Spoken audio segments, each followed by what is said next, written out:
আসসালামু আলাইকুম প্রিয় দর্শক। একটি গোপন দানের প্রতিদান। আল্লাহর রহমতের এক অলৌকিক কাহিনী। একটি শান্ত গ্রামে বাস করত আব্দুল্লাহ নামের এক ব্যক্তি। তিনি খুব ধনী ছিলেন না, কিন্তু তিনি একজন সাধারণ কাপড়ের দোকানি ছিলেন। তার হৃদয় ছিল দুনিয়ার সব ধন সম্পদের চেয়েও বড়। লোকেরা তাকে খুব একটা বেশি চিনত না, কারণ তিনি সবসময় তার ভালো কাজগুলো গোপনীয় রাখতেন। আব্দুল্লাহর একটা অভ্যাস ছিল, সে গোপনে সকলকে দান করতেন। প্রতিদিন রাতে যখন পুরো গ্রাম ঘুমিয়ে যেত, আব্দুল্লাহ চুপি চুপি বের হতো। তার হাতে থাকতো ছোট্ট একটি থলে, যার ভেতরে থাকতো কিছু টাকা, চাল, ডাল আর কখনো কোনো কাপড়। তিনি দরিদ্র মানুষের দরজার সামনে গিয়ে নিঃশব্দে সেগুলো রেখে আসতেন। কেউ জানতো না যে কে তাদেরকে সাহায্য করছে।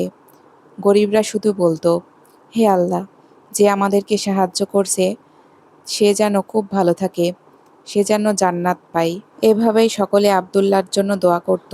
কিন্তু একদিন আল্লাহ তাআলা আব্দুল্লাহর ওপরে বড় একটা পরীক্ষা দিল। একদিন হঠাৎ করে আব্দুল্লাহর ব্যবসায় বড় ক্ষতি হয়ে গেল। তার দোকানে আগুন লেগে প্রায় সব পুড়ে গেল। সেদিন তিনি বাড়ি ফিরে চুপচাপ বসে রইলেন। তার স্ত্রী বললেন, এখন আমরা কিভাবে চলবো? আব্দুল্লাহ মৃদু হেসে বললেন, এতদিন যে আল্লাহ আমাদের মাধ্যমে অন্যদের সাহায্য করিয়েছেন, সে আল্লাহ আমাদের সাহায্য করবেন। তুমি কোনো চিন্তা করো না। কিন্তু আশ্চর্যের বিষয় হলো, এই কঠিন অবস্থাতেও তিনি তার গোপন দান বন্ধ করলেন না। অল্প পরিমাণে হলেও তিনি সকলকে দান করতেন। আর ঠিক এভাবেই আল্লাহ তাআলা আব্দুল্লাহর উপরে পরীক্ষা নেয়। এক রাতে তিনি খুব ক্লান্ত ছিলেন, তবুও দান করার জন্য বের হলেন। একটি ঘরের সামনে গিয়ে থলে রেখে ফিরে আসছিলেন। হঠাৎ ভেতর থেকে কিছু কথা শুনতে পেল আব্দুল্লাহ। একজন বৃদ্ধা বলছেন, হে আল্লাহ, আমরা জানি না কে আমাদের সাহায্য করে, কিন্তু তুমি তাকে দুনিয়া ও আখিরাতে উত্তম প্রতিদান দাও। এ কথা শুনে আব্দুল্লাহর চোখে পানি চলে এলো।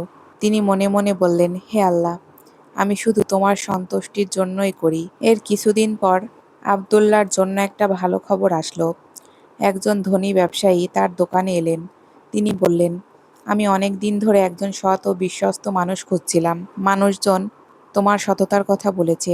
তিনি আব্দুল্লাহকে বড় একটি ব্যবসার দায়িত্ব দিলেন। কিছুদিনের মধ্যে আব্দুল্লাহর জীবন পুরো বদলে গেল। তার ব্যবসা আগের চেয়ে ভালো হয়ে উঠল।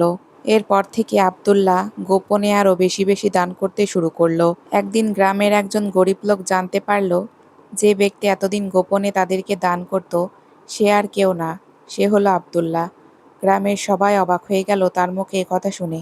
তারা সকলে আব্দুল্লাহর দোকানের সামনে এসে দাঁড়ালো এবং আব্দুল্লাহকে বলল, আপনি কেন এতদিন বলেননি? আব্দুল্লাহ মাথা নিচু করে বললেন, আমি মানুষের জন্য করিনি, আমি শুধু আল্লাহর জন্য করেছি।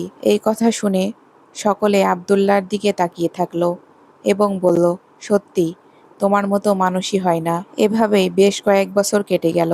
কয়েক বছর পরে আব্দুল্লাহ ইন্তেকাল করলো। গ্রামের মানুষ তাকে খুব ভালোবাসত। একজন আলেম স্বপ্নে দেখলেন আব্দুল্লাহ জান্নাতে প্রবেশ করেছেন, আর ফেরেশতারা বলছেন, এই সেই ব্যক্তি যে অন্ধকারে রাতে গোপনে দান করত। আজ তার জন্য জান্নাতের আলো জ্বালানো হয়েছে। তাকে আজকে জান্নাতে অনেক শান্তিতে রাখা হবে। এই স্বপ্ন দেখার পরে আলেম গ্রামের সকলকে সেটা বলল এবং গ্রামের সকলে আব্দুল্লাহর জন্য আরও বেশি বেশি করে দোয়া করতে লাগলো এবং বলতে লাগলো, সত্যি, আব্দুল্লাহ যেটা করেছে সেটার জন্য আমরা আব্দুল্লাহর কাছে সারা জীবন চিরঋণী হয়ে থাকব। এটি শুধুমাত্র একটি গল্প নয়, এটি হচ্ছে আমাদের জীবনে ঘটে যাওয়া একটি উত্তম মাধ্যম। গোপনে দান করা সবচেয়ে উত্তম। আল্লাহর পথে খরচ করলে কখনো কমে না, বরং বাড়ে। দান শুধু টাকার না, নিয়তি আসল। কঠিন অবস্থাতেও ভালো কাজ ছাড়লে চলবে না। আল্লাহ কখনো বান্দার ভালো কাজ বৃথা যেতে দেন না। আল্লাহ তাআলা বান্দার সমস্ত ভালো কাজের জন্য জান্নাতে পুরস্কার তুলে রেখেছেন, যা আমাদেরকে জান্নাতে হাতে তুলে দেওয়া হবে। আজকের এই ভিডিওটি এ পর্যন্তই। ভিডিওটি দেখে আমাদের চ্যানেলটি সাবস্ক্রাইব করে রাখবেন। আল্লাহ হাফিজ সবাইকে।